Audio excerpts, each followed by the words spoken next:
Now, there are three really important things that you should know if you drink a lot of tea.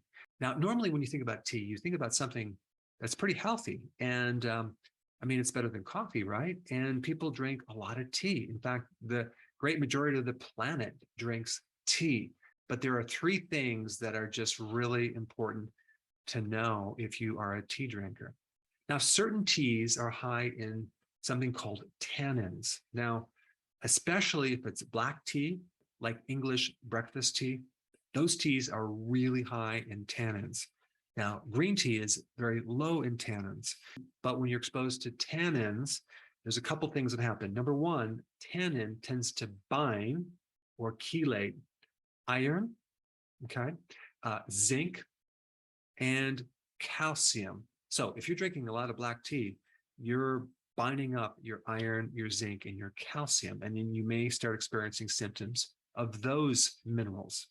But also tannins block the absorption of thiamine, B1.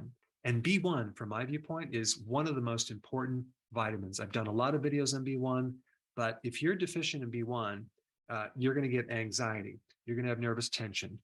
When you go to sleep at night, you might have more vivid dreams or even nightmares or restless leg syndrome. But B1 deficiencies relate to a lot of problems with your nervous system. And since we're on the topic of B1, I think it's really important to understand other things that can deplete B1 as well. Let's go through the list. Caffeine, which by the way is in tea and coffee. Coffee has tannins as well. Sugar, refined grains, sulfites, alcohol, metformin, which can cause a symptom of lactic acidosis, which is kind of dangerous. So if you're on metformin, you better be taking more B1 as well as B12 because both of those vitamins get depleted. All right, raw fish can deplete you of B1, as in sushi, antibiotics, antacids, diuretics, birth control pills, SSRIs as an anti-anxiety or antidepressive medication, seizure medication, human papillomavirus vaccines, chlorine from tap water, and if you chew betel nut, that will also deplete B1. All right, number two, the second problem with tea, okay? Certain teas are loaded with heavy metals, okay? Like aluminum, lead, and arsenic. Now, I will say that the source of the tea really will tell you if there's these heavy metals. For example, if you get your tea from China, there's been an interesting study, which I'll put down below, that shows that not only does a lot of teas from China have heavy metals, but they're loaded with pesticides. One study showed 29 different pesticides, and most of them were illegal. So when you buy tea, you really need to know the source of where you get the tea. Japan, for example, has a much higher quality tea. Also, one common toxin in tea is fluoride. Okay, so the soil which the tea is grown on really reflects what's going to be in that tea. Tea has to be grown in acidic soils.